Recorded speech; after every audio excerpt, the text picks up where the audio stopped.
Assalamualaikum warahmatullahi wabarakatuh. Shalom, Om Swastiastu, Nama Budaya, salam kebajikan, salam sejahtera bagi kita semua. Perkenalkan saya Open Wolom dengan NIM akhir 229. Di sini kami dari kelompok 6 dengan anggota Sahani dan Fanda sebagai wawancara, Dinia dan Marta sebagai membuat follower sistem pengajian, Adit sebagai pengedit video, dan kesimpulan serta saya Opel sebagai pembuka video yang akan mempresentasikan forward sistem pengajian pegawai pada salah satu perusahaan jasa di bidang keuangan sekitar Surabaya Sidoarjo dengan narasumber dari bernama Bapak Joni selaku HRD perusahaan.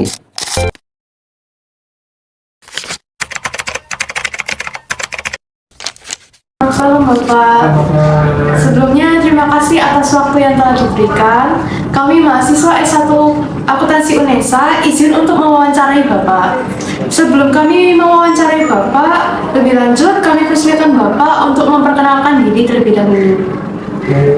Kami bekerja di jasa perorangan di bidang keuangan independen. Jadi sifatnya dari jasa itu kami melakukan pembuatan laporan keuangan pada perusahaan-perusahaan yang membutuhkan. Intinya di situ. Karyawan menerima gaji dilakukan pada awal bulan.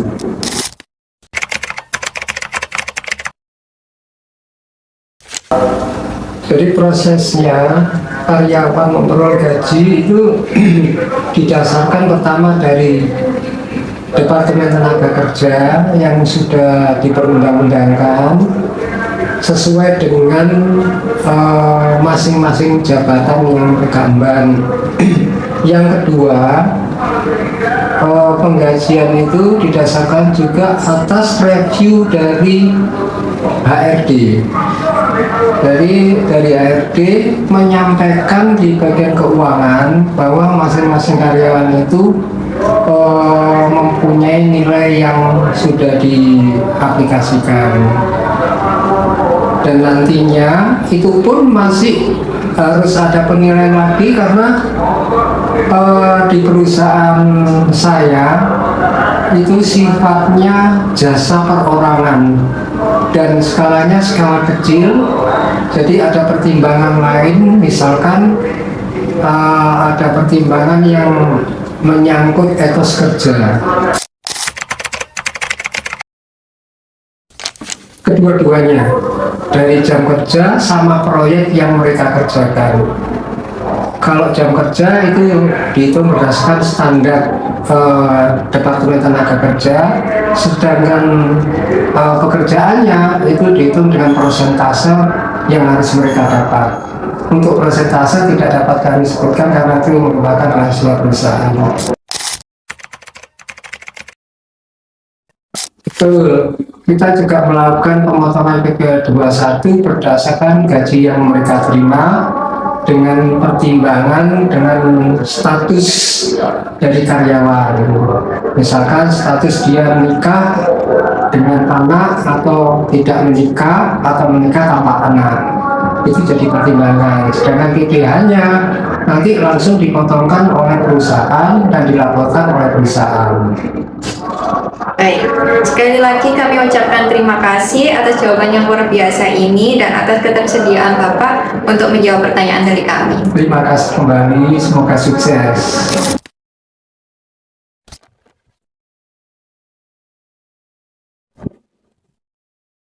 Baik, untuk yang selanjutnya yaitu penjelasan mengenai flowchart sistem penggajian yang akan saya jelaskan bersama Daniar.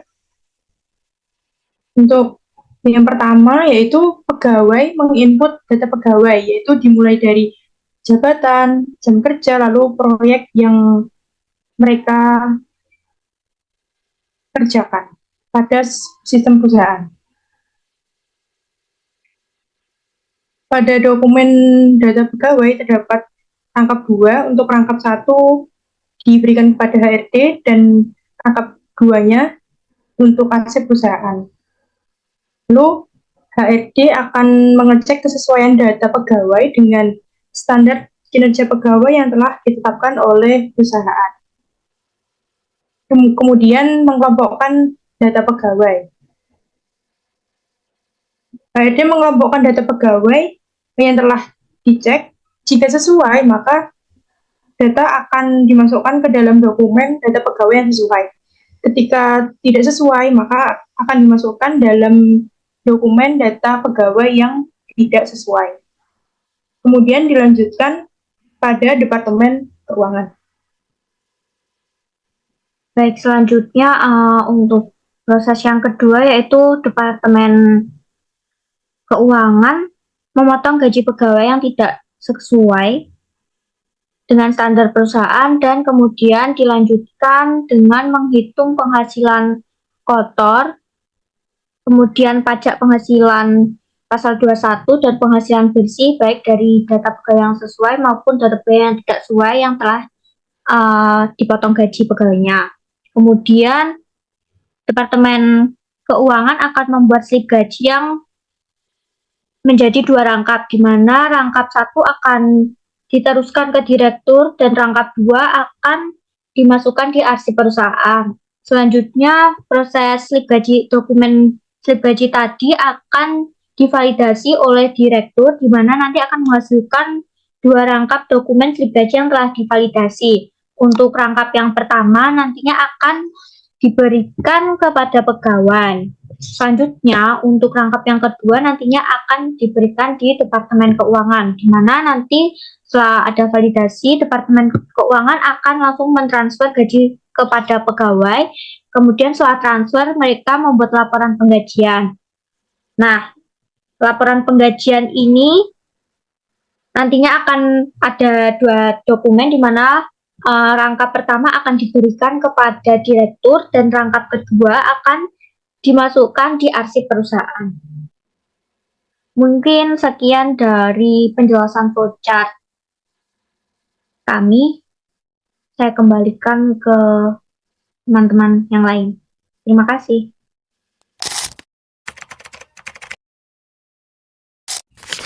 Berdasarkan hasil wawancara yang telah kelompok kami lakukan pada perusahaan di bidang keuangan, yaitu pembuatan jasa laporan keuangan pada suatu perusahaan, dapat disimpulkan bahwa yang pertama, sistem penggajian yang dilakukan pada perusahaan tersebut dilakukan pada saat awal bulan berikutnya.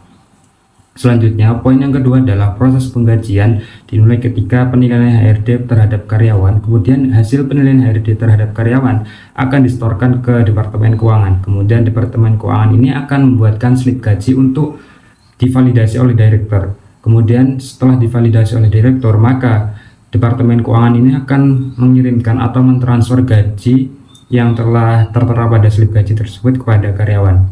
Kemudian poin yang ketiga adalah perhitungan penggajian pada perusahaan tersebut didasarkan pada yang pertama, tingkatan jabatan, kemudian jam kerja yang telah ditetapkan oleh Departemen, kemudian Departemen Tenaga Kerja. Selanjutnya adalah didasarkan pada jumlah proyek yang telah mereka kerjakan, itu berdasarkan persentase target yang harus mereka kerjakan. Selain itu, penggajian juga didasarkan pada faktor, mempertimbangkan faktor lain seperti etos kerja. Selanjutnya, poin yang keempat atau poin yang terakhir adalah pada perusahaan ini juga melakukan pemotongan gaji untuk PPh 21, di mana pemotongan gaji ini mempertimbangkan status karyawan seperti menikah dengan anak, menikah mempunyai anak, dan atau menikah atau tidak menikah tanpa mempunyai anak. Mungkin itu saja yang dapat kelompok kami simpulkan berdasarkan hasil wawancara yang telah kami lakukan pada perusahaan di bidang keuangan, yaitu jasa pembuatan laporan keuangan pada suatu perusahaan. Sekian, terima kasih.